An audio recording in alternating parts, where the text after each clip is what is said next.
Hello. Hello.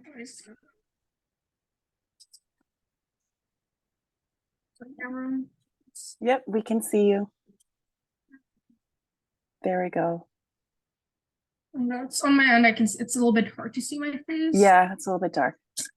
Maybe just turn so you're facing the window, or you're able to switch orientation. I love seeing all your sticky notes there. Yeah.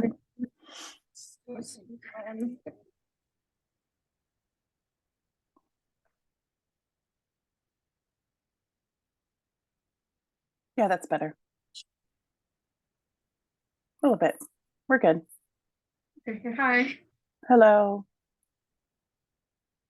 So should we take a couple moments to just introduce ourselves really briefly? Sure. Okay. I'll go first just because I'm already talking. My name is Frances. I'm faculty. I teach it in the environmental design program at OCADU. And she's gone. Yeah. You scared her off. I know. I'm so fierce. Do we have someone here that who wants to lead this? I'll be monitoring, so Okay. if she drops on and off, I'm gonna let her back in. Okay. I think Frances, you're the faculty member. I think you should kind of chair it. Okay. Okay. Okay. Let's hope hope that there's a good internet. Wonder what happened. All right. So I'll just be here in the background to monitor. Okay. Okay. Olivia, I missed the beginning. For Waterloo, did you do a flip through of your portfolio first? I generally laid out all my pieces on the table, and then they kind Okay. of just looked through whatever they wanted to, and then I had my sketchbook. Okay. Yeah. Okay. So if we're doing it digitally, do we think we just let her run through quickly and kind of set a time limit to that? Yes, I think so. Let her run through all of her pieces, but focus on some specific ones. Yeah, what I've Okay. heard from Olivia and another past student, they come in, they introduce themselves, they show their portfolio, and then talk about a few key pieces that are important to them, and then it switches to asking questions. Okay, I'm gonna let her back in. Okay.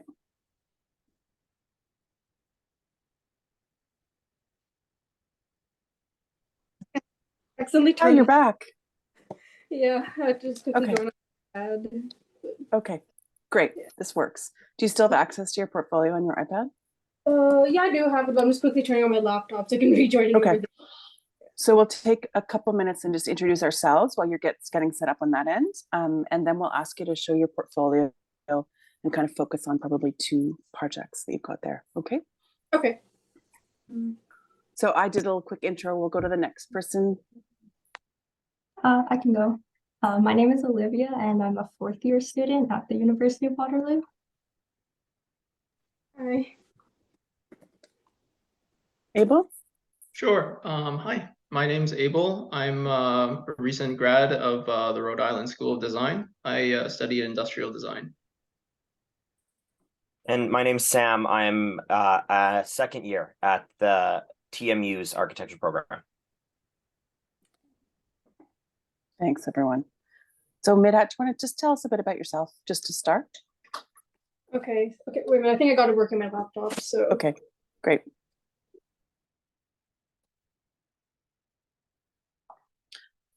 Turn on your camera if you can.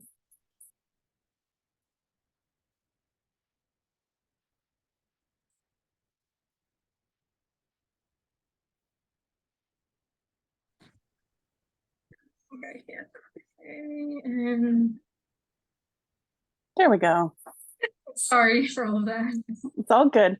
Tell us about yourself. Okay, so yeah. Hi, my name is Midhat. I'm an aspiring, hopefully, architect who loves enjoying stories, drawing in my free time, and writing. I love to help out people around me, and I love just drawing, observational drawing of people around me, drawing different creatures, as well as drawing perspective drawings, as well as different buildings and designs I see. Okay, so do you want to tell us just first question, and then we'll get your portfolio open. So I picked up there that you're talking about storytelling and observation, and you're continuously practicing. So can you open your portfolio and just show us some versions of that, or how that sort of plays out in your visuals?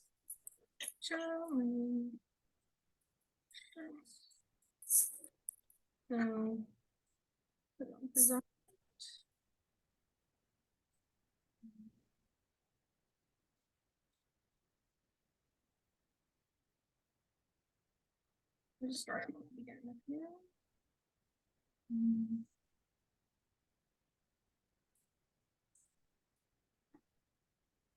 Okay, so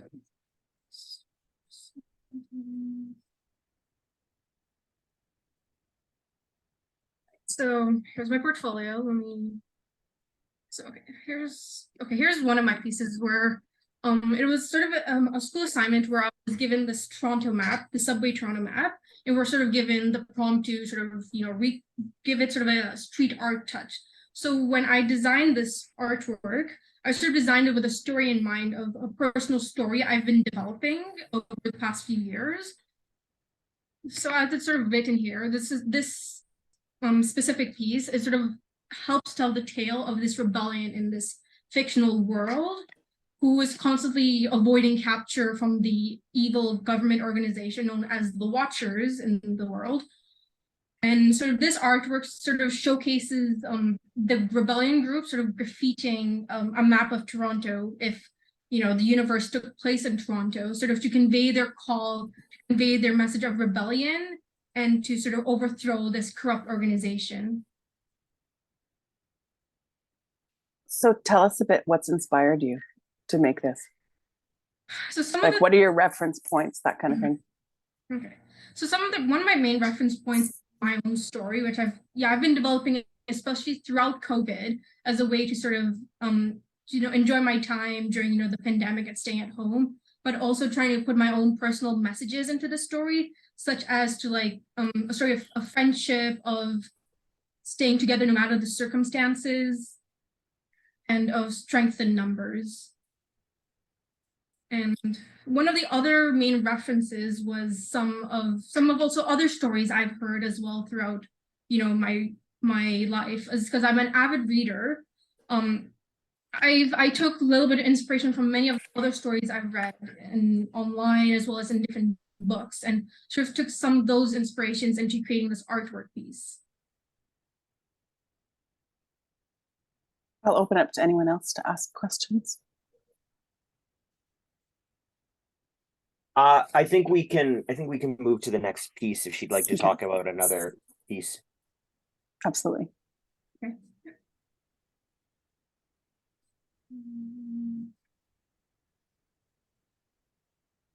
Okay, so similarly to the other piece, this is a piece sort of to showcase some rebellion, of standing up in sort of the face of danger and being the light, of the flaming light and fire to inspire others. So in this art piece, sort of one of the messages I was sort of trying to theme was that, as well as how an individual person can sort of single-handedly inspire a whole rebellion, and how that, similar to how a single spark can become a blazing flame. Yeah, so I have a question. I'm going to jump in here.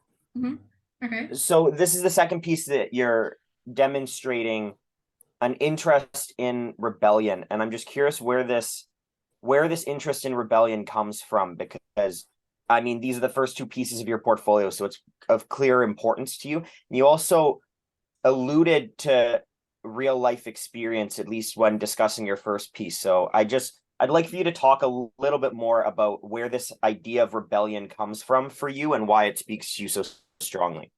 So the idea of rebellion comes from me from more of sort of standing up sort of against sort of the face of normality. Like, sort of one thing I've sort of experienced in sort of my life is sort of not being able to fit in. And these sort of two pieces are sort of represent sort of being able to stand out amongst a crowd, being able to sort of show who you are as a person rather than fitting into the norms of society. Okay.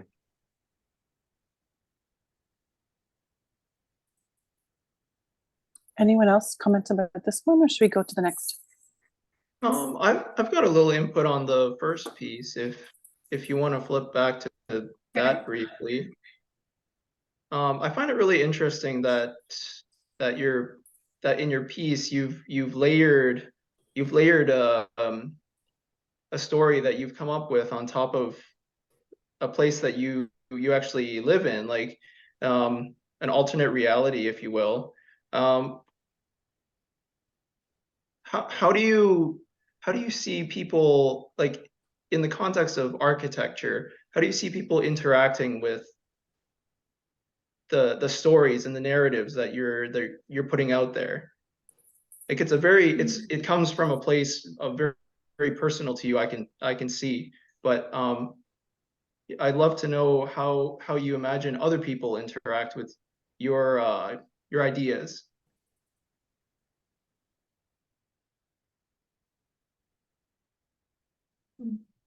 So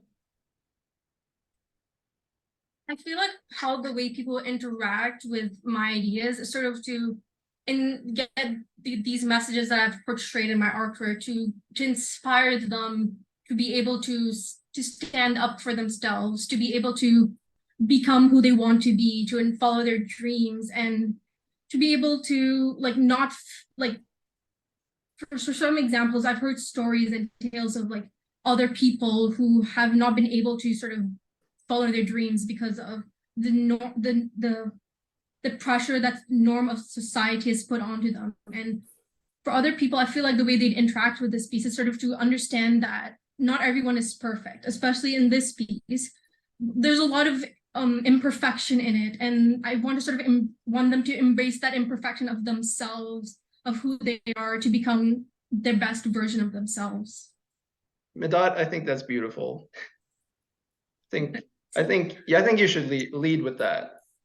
Okay. Yes, absolutely.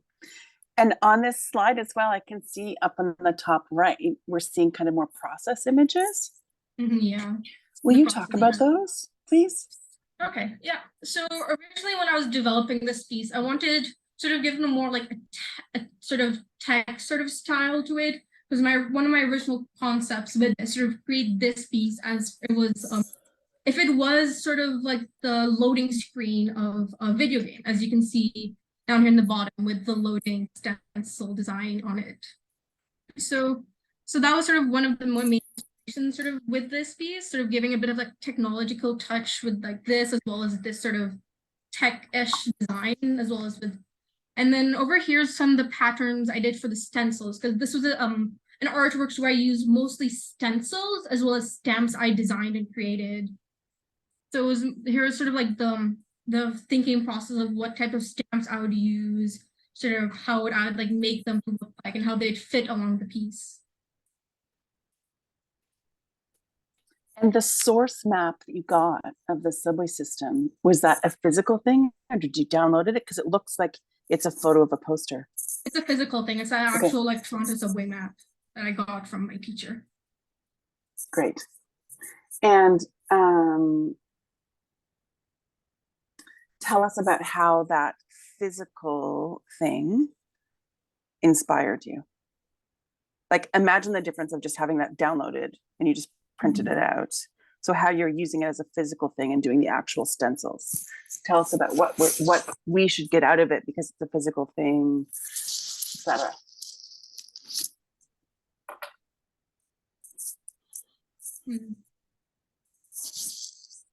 And I guess I could maybe talk about after that a different way. What do you want the viewer to get out of this? So like I mentioned before, I want sort of the viewer to sort of get that message of sort of being able to become their best selves by embracing imperfection. And sort of using this map of like a perfect Toronto subway map that's, you can get from, the subways, sort of taking something perfect and making it sort of showing some of the imperfections we can do with art and how art can be used as a medium to sort of showcase who you are as a person and show some of the interests. Great. Great answer. Does anyone else want to comment here on the next one, or could we see another one? I think I did have a small question about the symbol kind of at the forefront. it's in the pink and the orange and how you came to that, because it looks very prominent in the center there. This one? Yep. So this design, sort of when I was sort of trying to figure out the color scheme with it, I wanted to sort of give sort of mess around with, like, the color palettes, as well as the color wheel, how color. So I'm trying to make sort of a complementary color system with the blues and the oranges, while also sort of keeping in the scheme of the map, sort of how some of the greens here complement some of the green patterns along the sides, and how sort of as it goes sort of bluish from the blue here, the blue of the maps of sort of fit sort of the blues color scheme as it goes around. Mhm.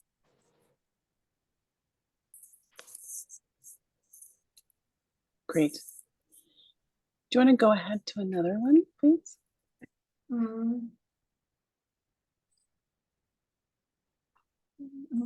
Any other questions about this, or should I move on? You can move on. Okay, so we have this one.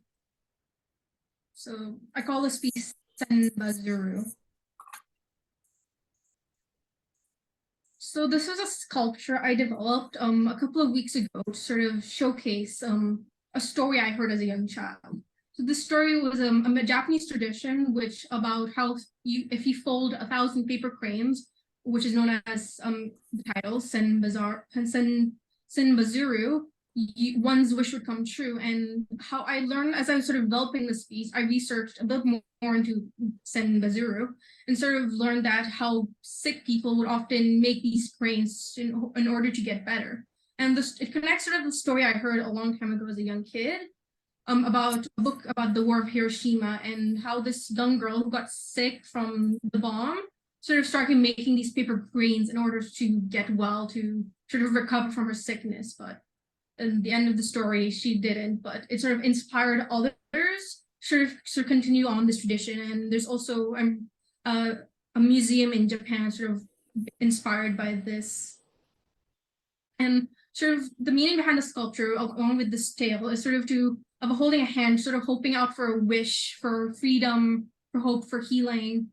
And birds also in general symbolize freedom as they fly away with their wings and everything, and sort of hoping for like the better future, like in this world where there's wars, where there's like poor people, sort of hoping that one day there will be a world where there's peace and everybody's healing.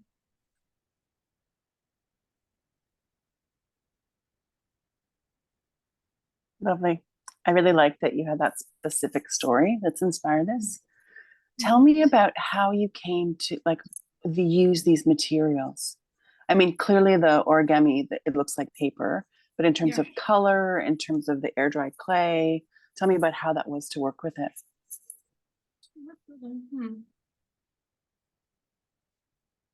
So for the reason I sort of chose clay is because clay is a hard sort of it starts off soft at first, but then you mold it and you manipulate it to become sort of what you want it to be.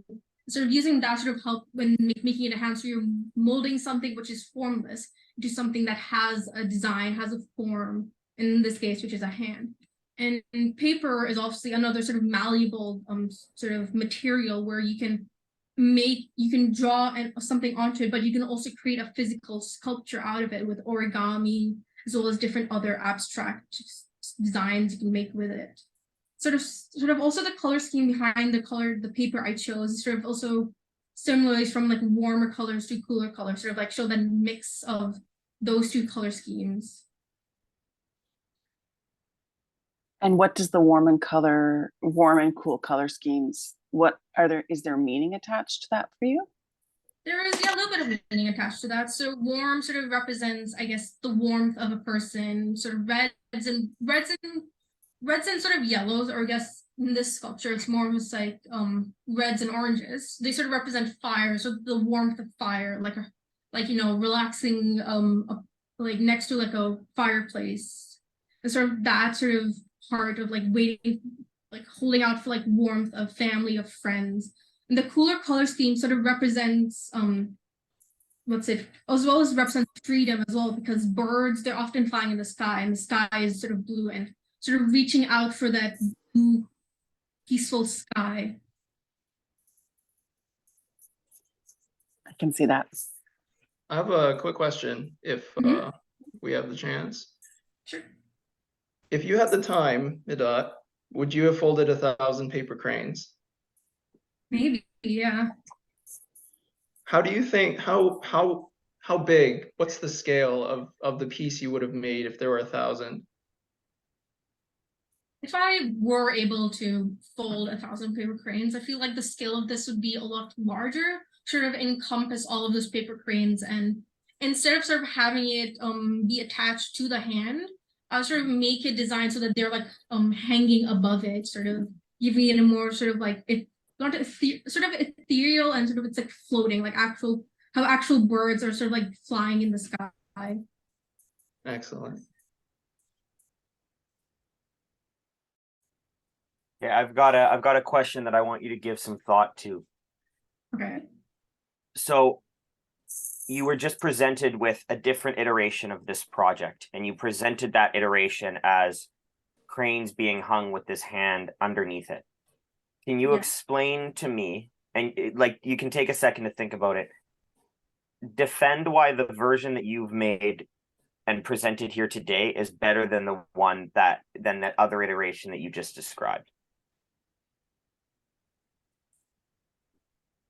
So to reword it while you're thinking about your answer, why is the version that you're presenting right now more meaningful?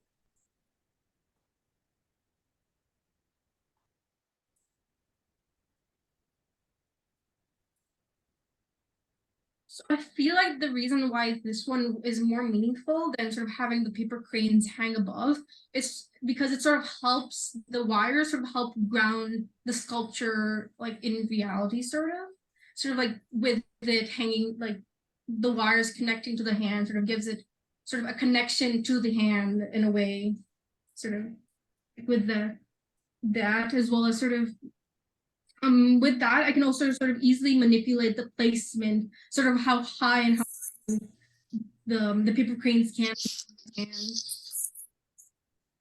sort Okay. of better elevation as well. Okay.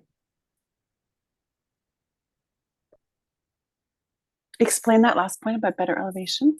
Elevation. So one thing I want to do with this is I didn't want to keep them all just touched upon the hand or all above it. I sort of wanted to sort of give the paper cranes elevation so that when you look from it from different points of view, you can see the crane sort of at different sort of elevation points. So like there are some which are pushed up on the hand, but there are others which are high, and there's some which are sort of in the middle of that. So not either super high, but not touching the hand like precisely either.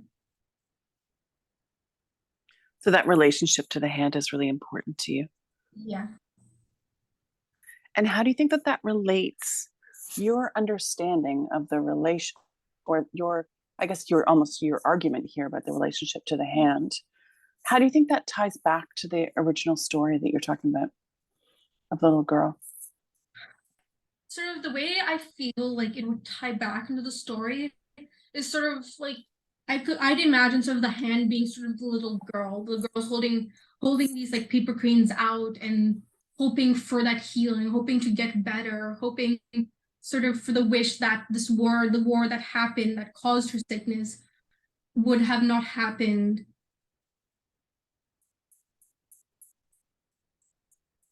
Yeah. Okay. Any other comments on this one?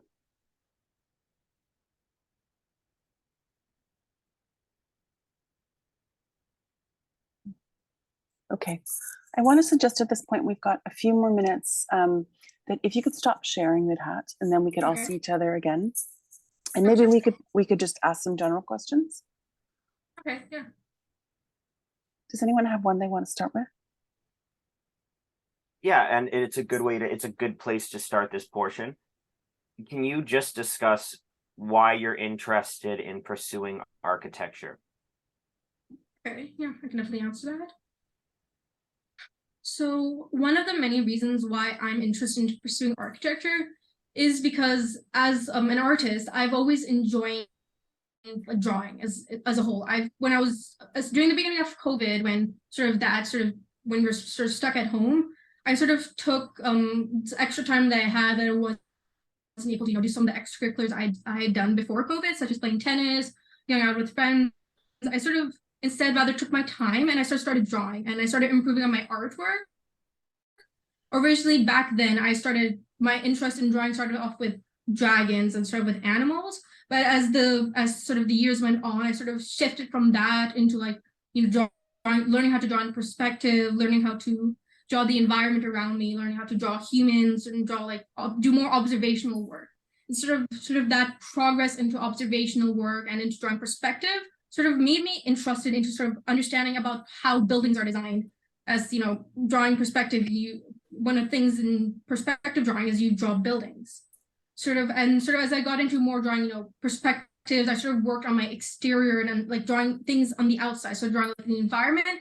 But I also found interest in also drawing what was in my room, what was in different other rooms, or sort of in general. And sort of that sort of interest in perspective drawing sort of brought me into sort of being really into architecture. And another thing that sort of drew me into applying for Waterloo's architecture program, sort of my I guess shape like vision. A lot of the time when I'm drawing, I start off with a basic shape. I start off with a cube or start off with a circle, and I take that and I manipulate it in a way I can create more an organic form, or I take that structure that's simple like cube or a rectangle, and I create sort of like a chair design from it, or like a room straight out of a simple rectangle.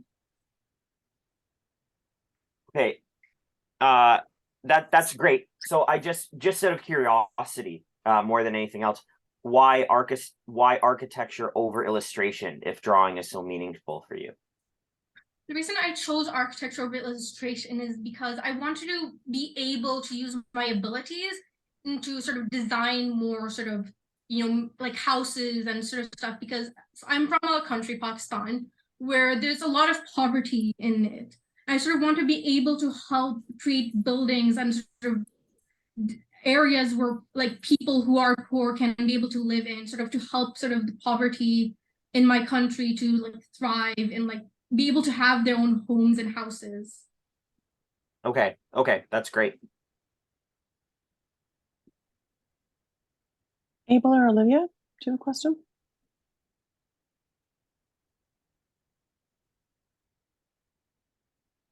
Sure. I think after looking at your work, something that really interests me is that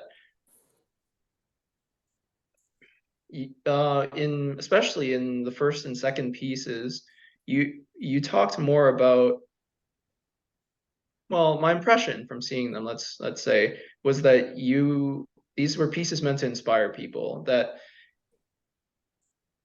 that you would want graphical elements, text, geometries that kind of convey meaning, such as arrows and direction and that sort of thing, especially with the map.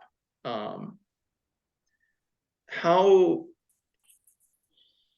have you thought about like how these symbols in a space that you design would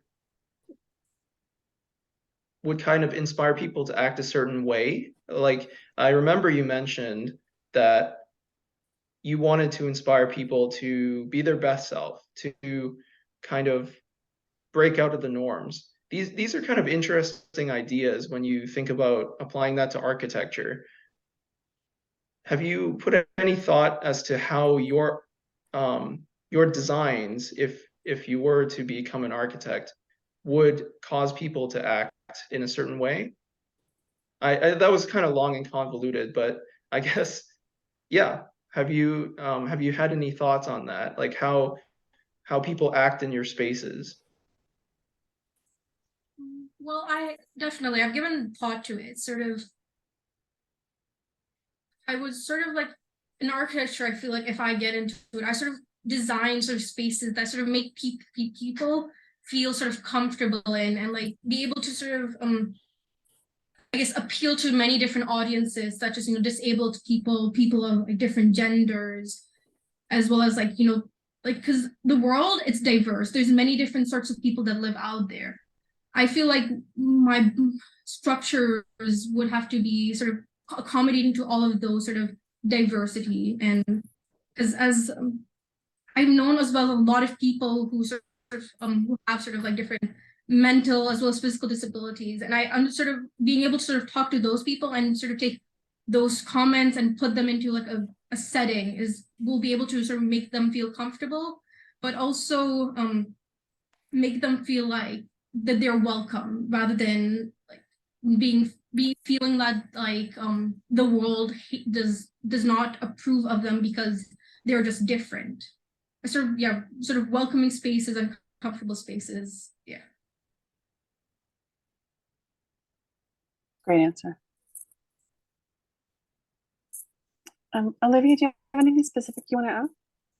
Yeah, so you spoke a lot about like storytelling elements, and I was wondering about maybe your inspiration and maybe some of your like all-time favorite books or movies that really inspired your work, and how that can like impact an audience or someone like occupying a space, maybe.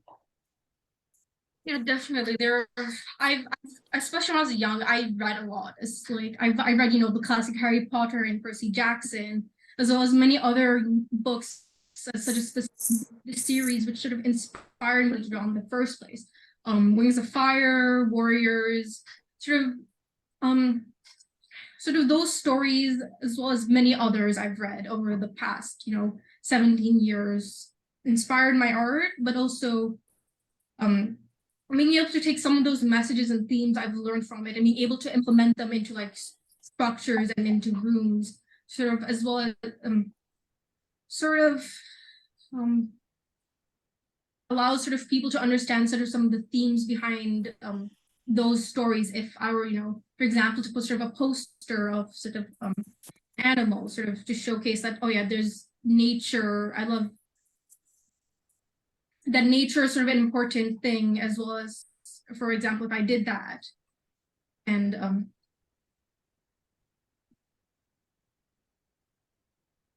being sort of able to also tell a story with places I've drawn, I've designed as well. Great answer. Okay, just to use our time wisely, I wonder if we can shift into kind of the coaching portion. Are you okay with that? Yeah, generally? sure. Okay. Does anyone want to, I've got lots of comments here. Does anyone want to go first? I do as well, but you can feel free to go first. Okay. Midhat, I was very impressed by your ability to come into the room, a virtual room, and present. You don't appear nervous, despite that initial tech issue or whatever. Yeah. I feel like you're very present, and that, Sam was really great about saying, make sure you think about this. But in every case, we asked a question and you paused and you thought.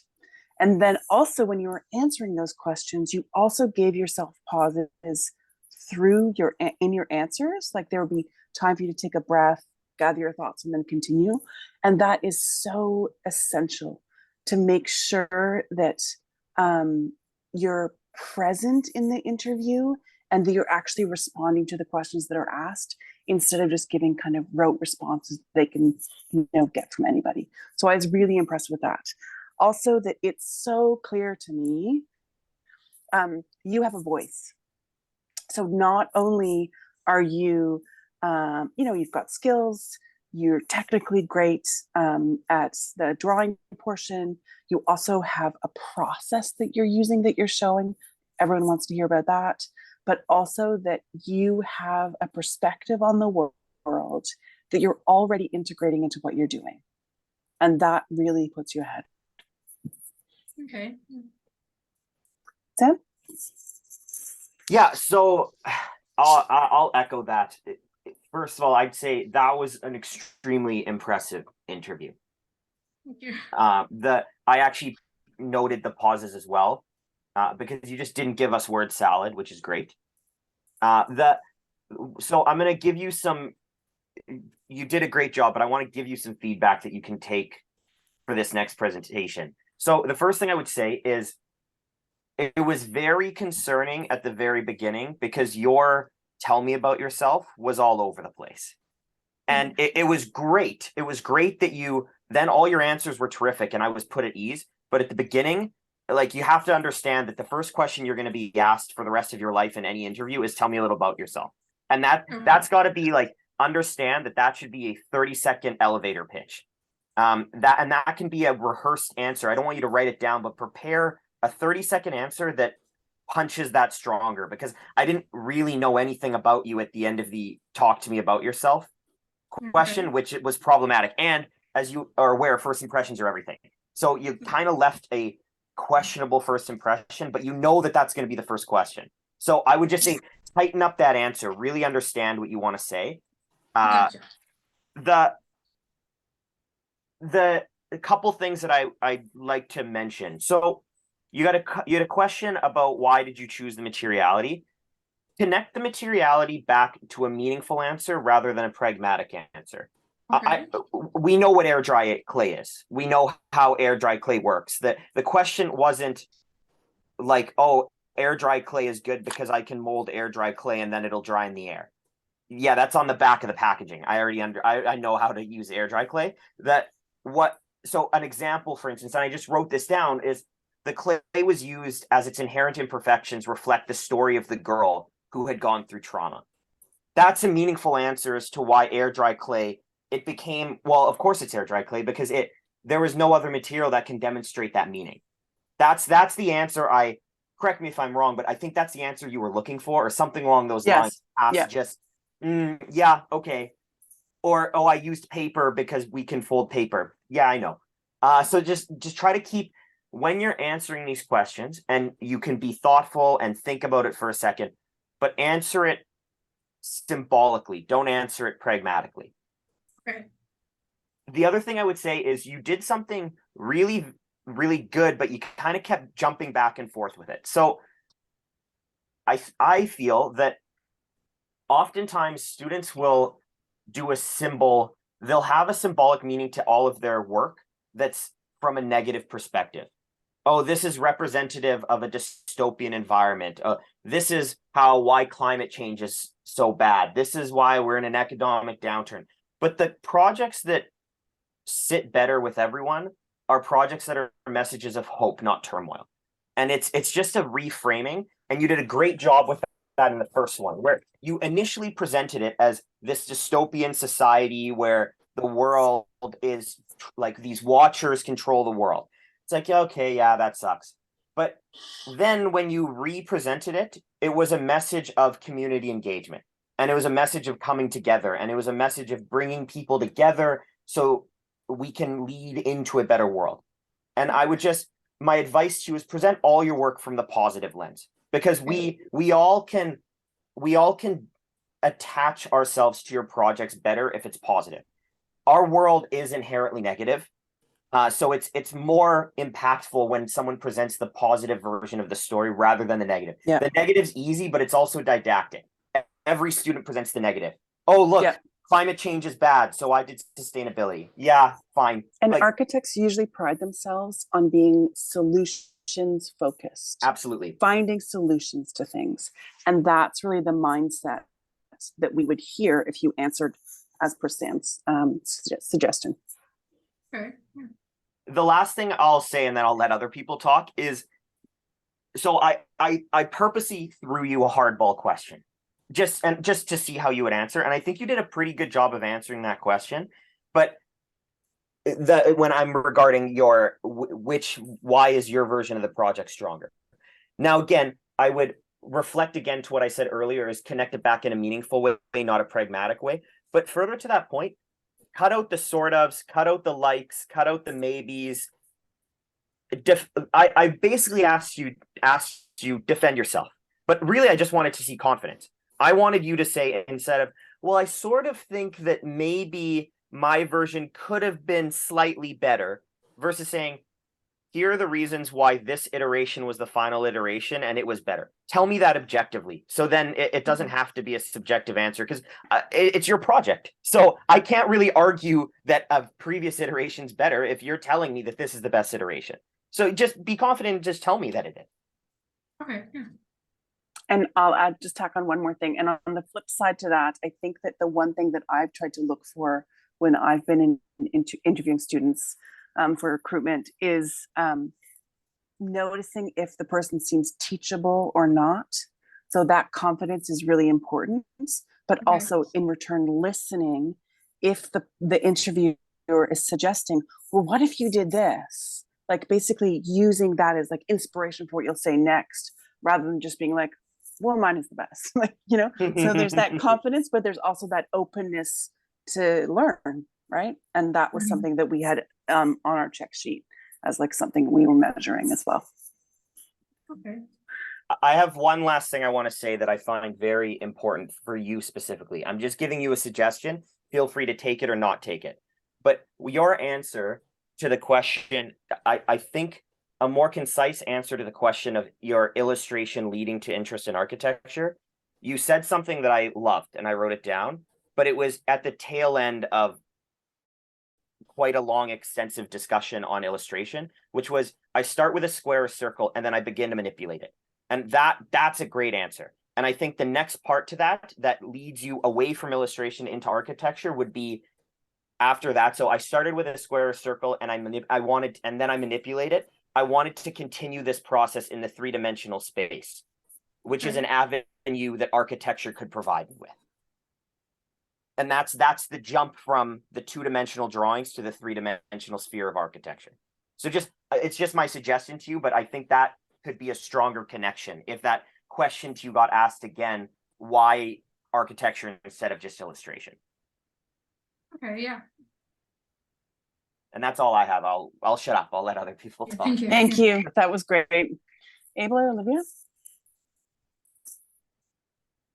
I think kind of like backpacking off of what Samuel said during your introductions, it was a little like rocky to start because like we didn't get a real sense of who you are as an individual. So I think you can talk about kind of your extracurriculars and your hobbies, because kind of as we leave this interview, we only really know that you really love drawing, and it's kind of hard to get a sense of who you are. So I think what I took away the most was that you're from Pakistan, and that's something you can really like talk about because that's a personal experience, and you can use kind of those ideas to bring more kind of strong opinions to your work, because I know like the storytelling is a really big element for you. So that kind of creates a unique perspective for you, and that the professors will be able to acknowledge. Okay. Yeah, I think that was very interesting. I would have like I saw Karen maybe posted there. It would have been nice to see the rest of your pieces. I don't know what the structure is like if you get a certain amount of time and you got to show all your pieces, but it would have been cool to see a little bit more. I think from my perspective, I was trying to poke and prod at you to ask kind of like deeper questions about each of your pieces.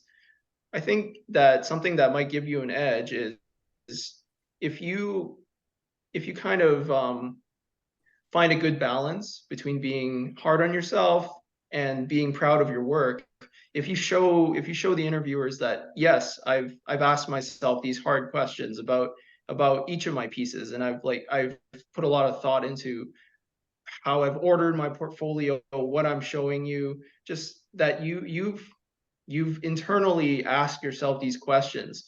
Like a lot of your pieces, yes, they are self-expressive, and that is very true, and that's where inspiration should come from. But then kind of in the context of architecture, like have you asked questions about how other people perceive this, or what story, like how do you make this a story for the every person, you know, like in your first piece, like it was after asking you some questions, then it came out that yes, oh, this is supposed to inspire people to be different, to like take the path less traveled, to be different.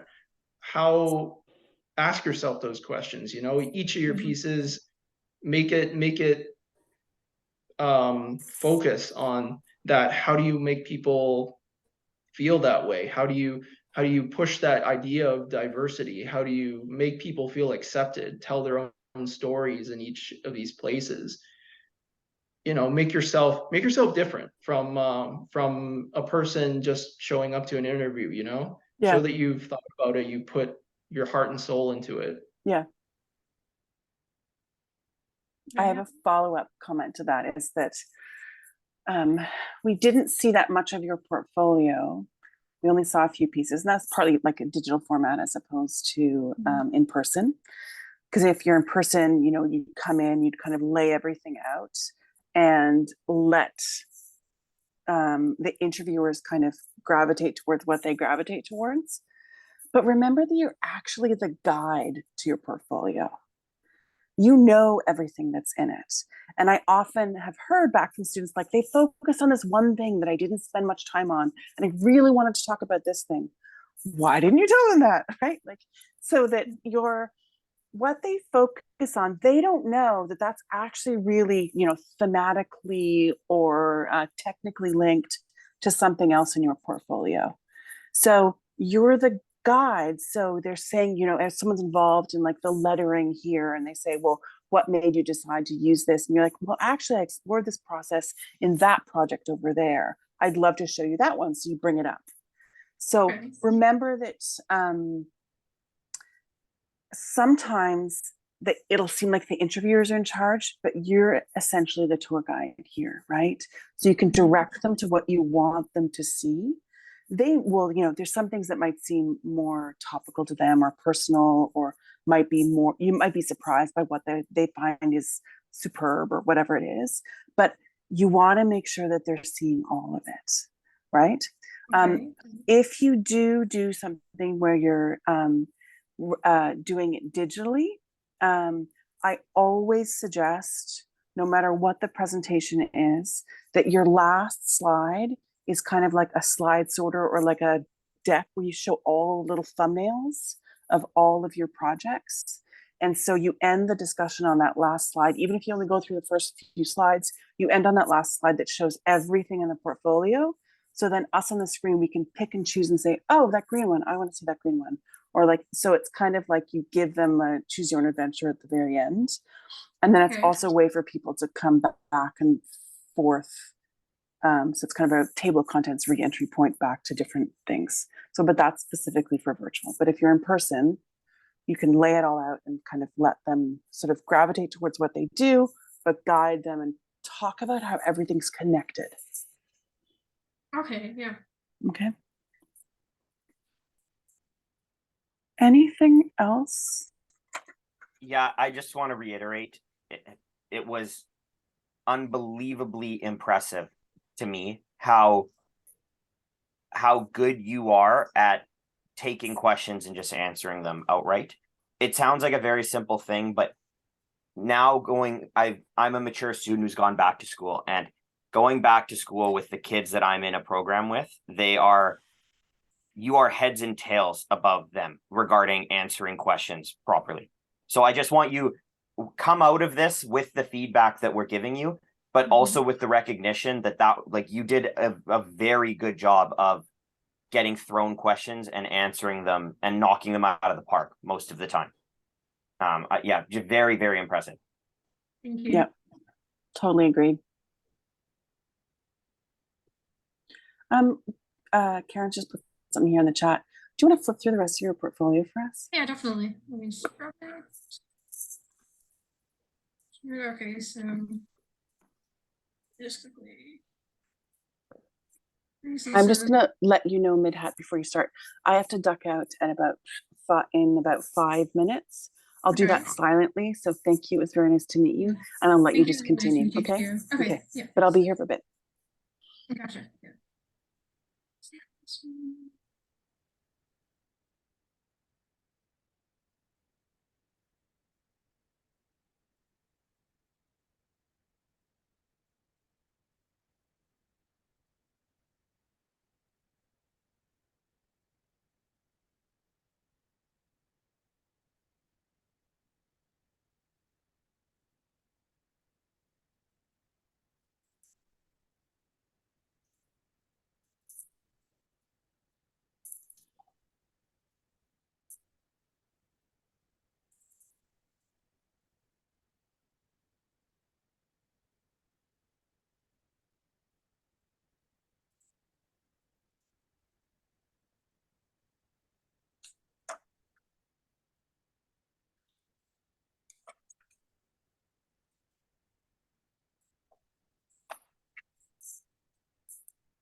Yes, I think that's the last page of this. Yep.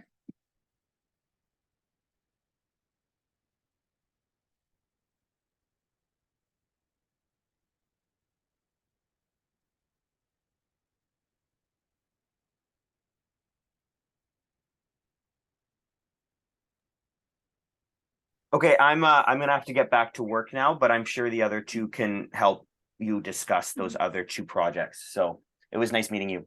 It was nice meeting you. Thank you.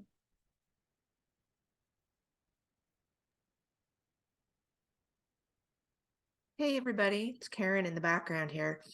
I just wrote a couple of things in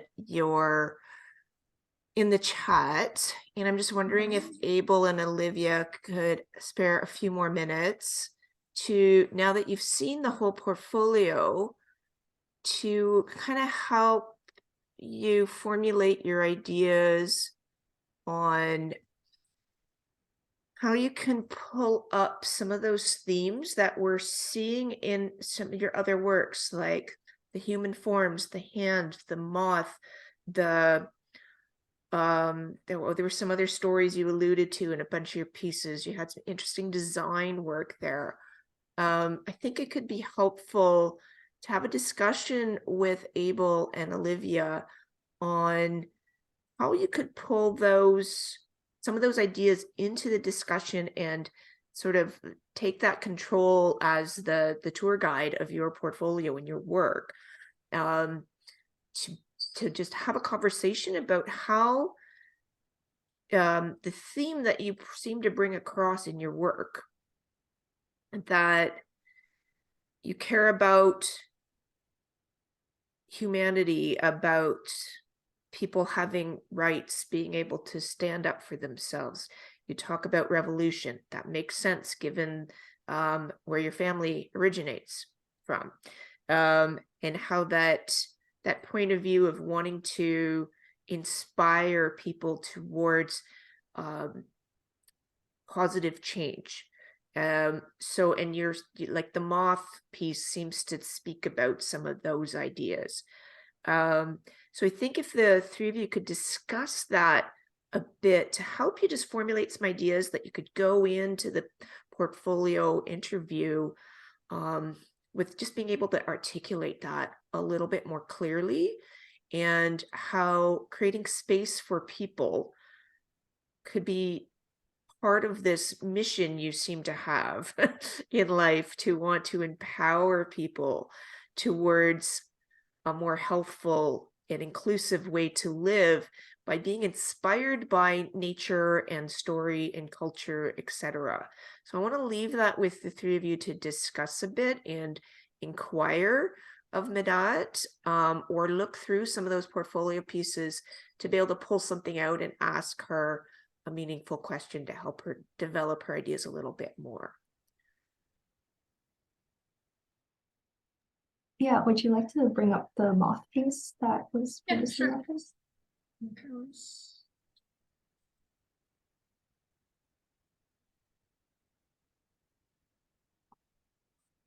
I will also add that you're really good at writing, like reading your little blurbs were very like eloquently written. yeah. Yeah, and I think like after being led through your whole portfolio, I'm significantly more impressed than when we did the mock.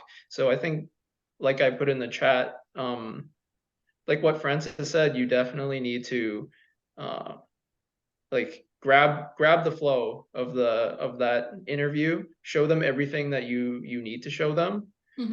Make sure you've got a little bit of that elevator pitch for each thing. Go through it in sort of in a well-timed way. Make sure that they see it all, because that it's gonna make the interview. Okay, yeah.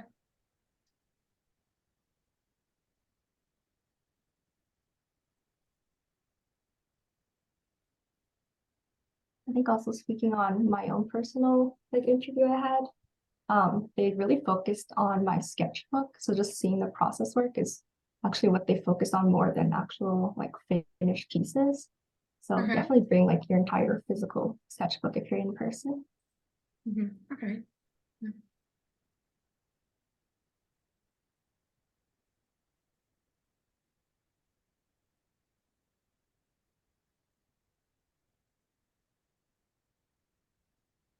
Hi.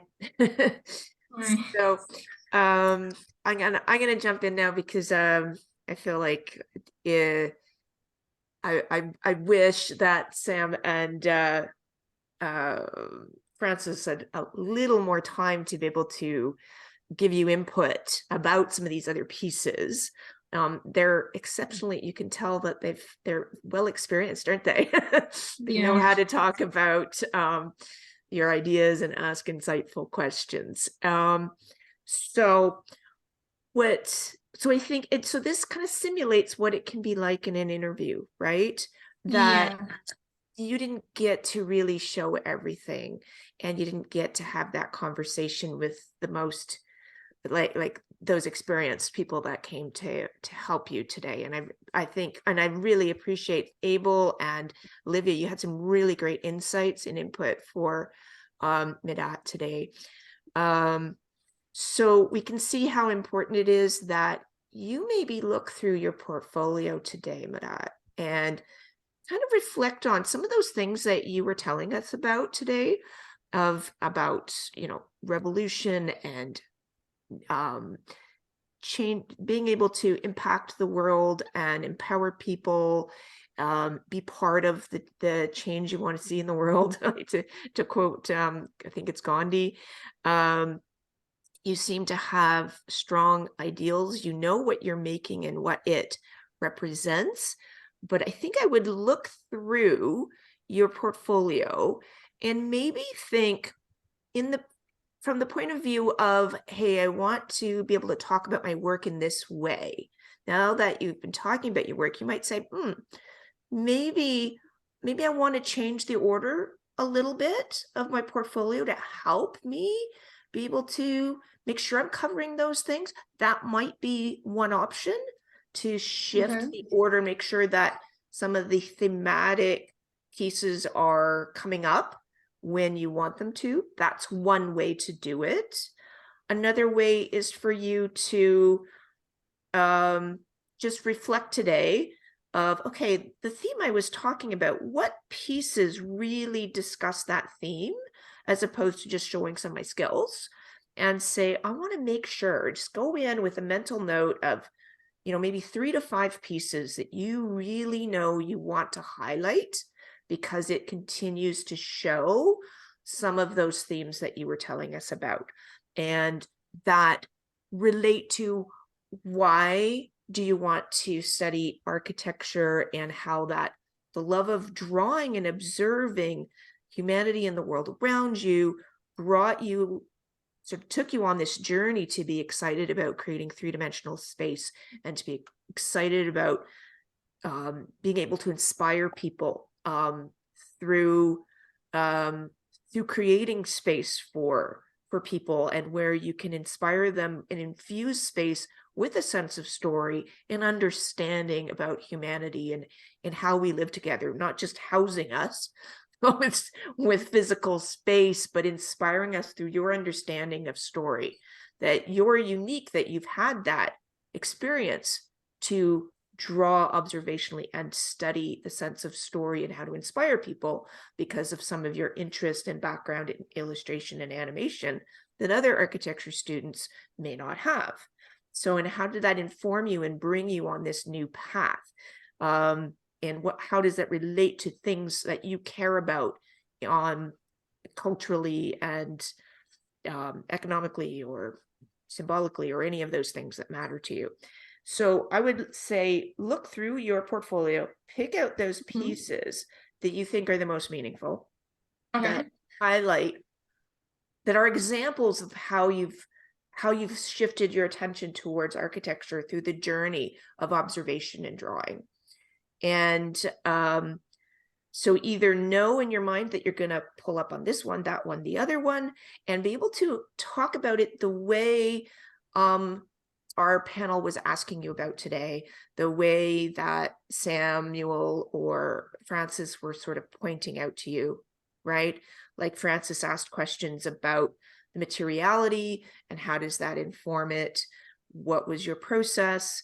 Sam was talking about being able to articulate why you created it in that way, and not the pragmatic, but the symbolic, right? Describing Yeah. that.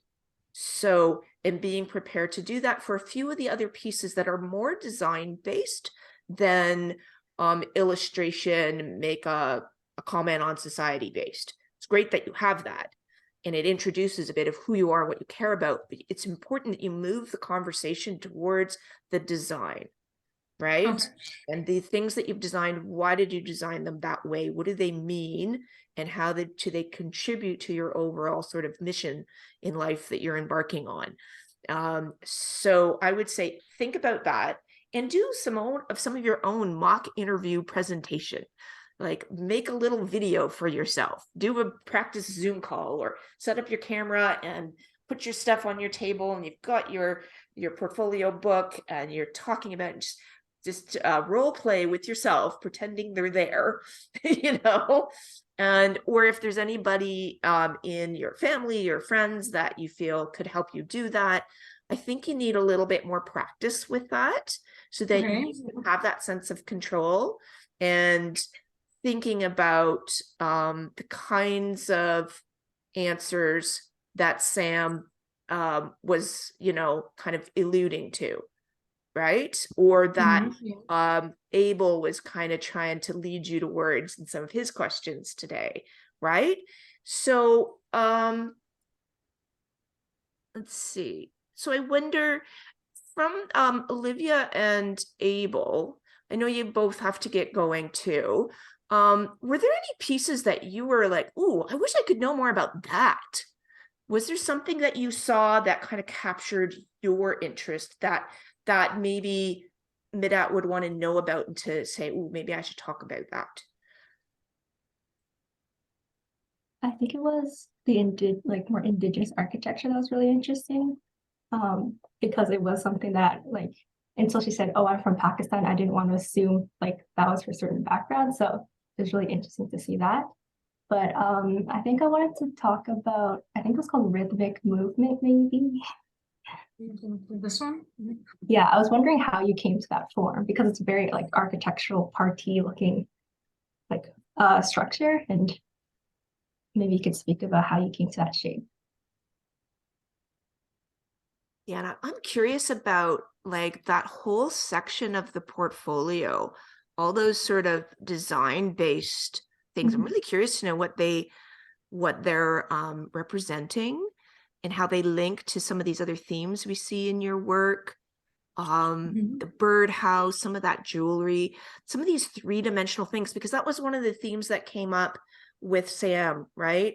Where he said, you know, bringing from the drawing, and then, oh, I'm drawing 3D space, a perspective, and then I got interested in creating space, like that cube, and you know, how to manipulate it. And then we see all these really interesting three-dimensional pieces. I want to know more about those. So yeah, could you answer and speak about the piece that Olivia is expressing interest in? Okay. So for I guess this piece, what I sort of did with it is I sort of started off with just, you know, a single piece of paper. What I did is I tried creating different designs on the paper with an X-Acto knife.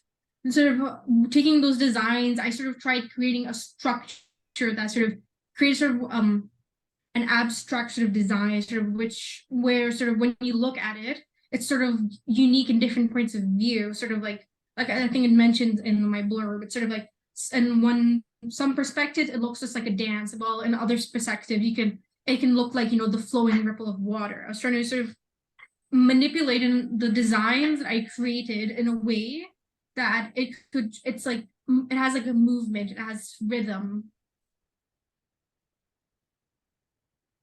I think like regarding your portfolio as a whole, when Sam said earlier that your self-introduction was Mhm. a little unorganized. I think that your portfolio might be able to help you with that. I think some of Okay. the really illustrative pieces really told us very quickly like who you are, and then some other pieces showed what you care about.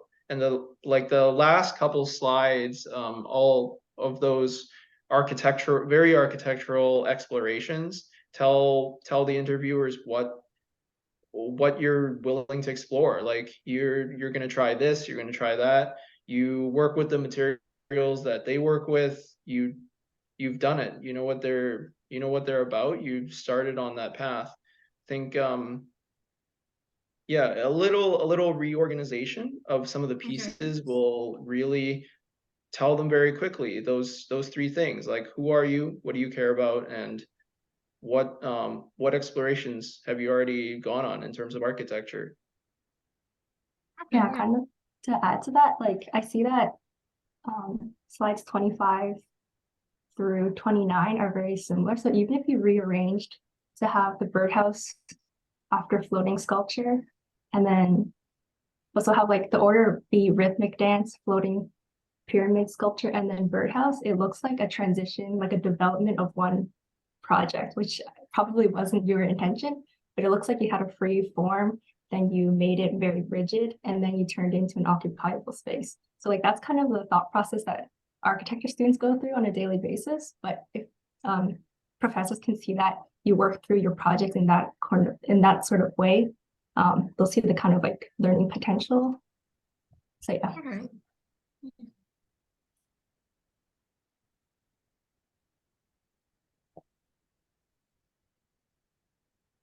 Yeah, I definitely like the different use of like multimedia. So I saw that you use some like Keurig cups, which is a really nice way to like reuse materials. Yeah. You guys think it'd be great to get your input. Like I love the flow of your portfolio, but I do wonder whether, because like you've continued to add more to your portfolio since I saw you last. And I do think it flows beautifully. I love that you've got more process showing than when I last saw you. And visually it flows beautifully. I do wonder though, and so I would love the opinion of Abel and Olivia here. Do you think it would be more like important for her to move her architectural stuff earlier in the portfolio presentation? Because you've really built that up a lot more in this short time since last weekend when I saw you, which is Yeah. great to see. I love that you acted on that advice. What do you guys think? What would you suggest with regards to that order? I actually I don't think so. I think it's nice to see those pieces at the end to show that she's really stepping into that. Okay. Some other pieces actually, like I said a little earlier, yes, the flow is very well organized. I think some of the more personal pieces should come first, just Okay. to more quickly let them know who you are. If I don't know if Olivia, you have any input on that. So Yeah, I agree. could you, I'm going to ask, suggest, Midhat, that you change the scale of what we're seeing so we can see your entire portfolio at once, so that we could see if we could shift things around a bit on their advice, because sometimes I get too close to things and I lose that insight that others coming in can give us. So could you scroll, like zoom out so we can see the entire thing on the grid layout? Okay, Okay. wonderful. And then I would love you guys to just give us your Let me opinion just zoom on it the back in order again. before we conclude here. So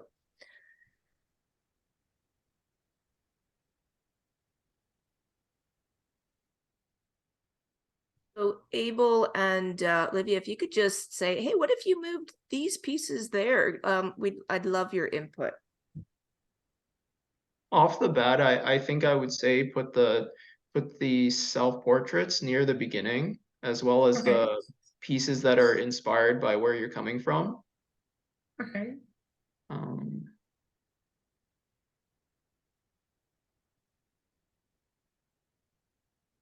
Did you mention specific numbers? And Midhat, could you start moving them around?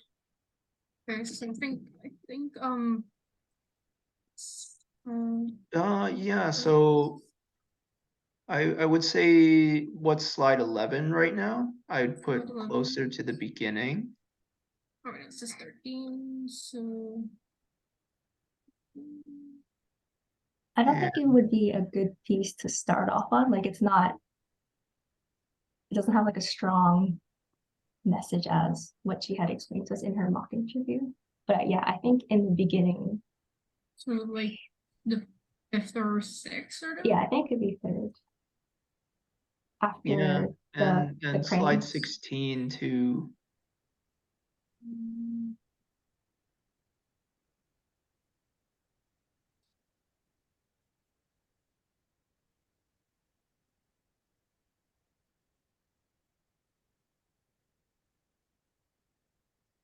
I love the goat one, so I would put it up there. I don't know if Olivia thinks the same thing.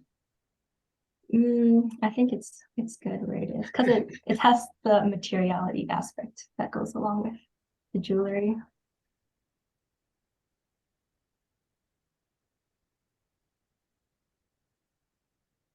Yeah, I would put 25 after 28 because yeah, as I mentioned before, it kind of looks like it's transitioning as one project. yeah. I think I would put the figure studies and the hand studies. I think I would put those at the end with your sketchbook things. Okay. I don't know if that makes sense in the context of slide 14 though, because it shows that you're doing some human studies. What do you think, Olivia?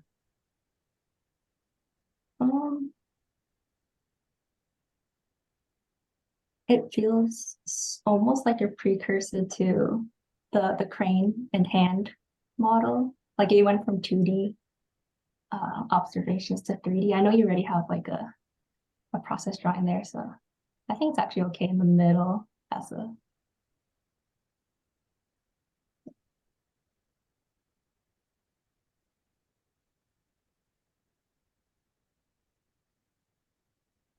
Do you guys think that her sketchbook stuff should be in the middle with some of those other drawings, like the figure drawing and hand drawings?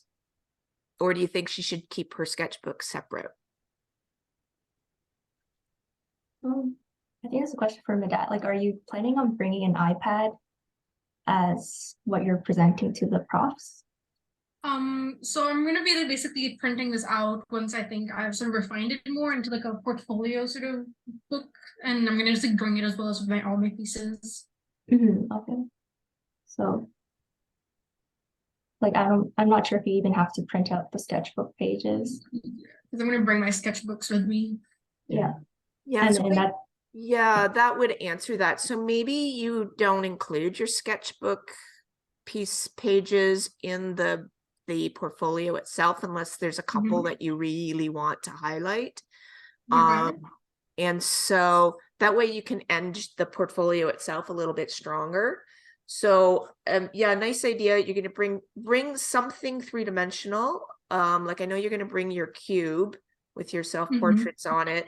Bring one of these sculptures with you. You know, maybe that subway map, if you've got it, you could hand it out to them. Like some pieces that, especially the ones that have more physicality, to like bring some of those pieces that you can really appreciate because of how they're made.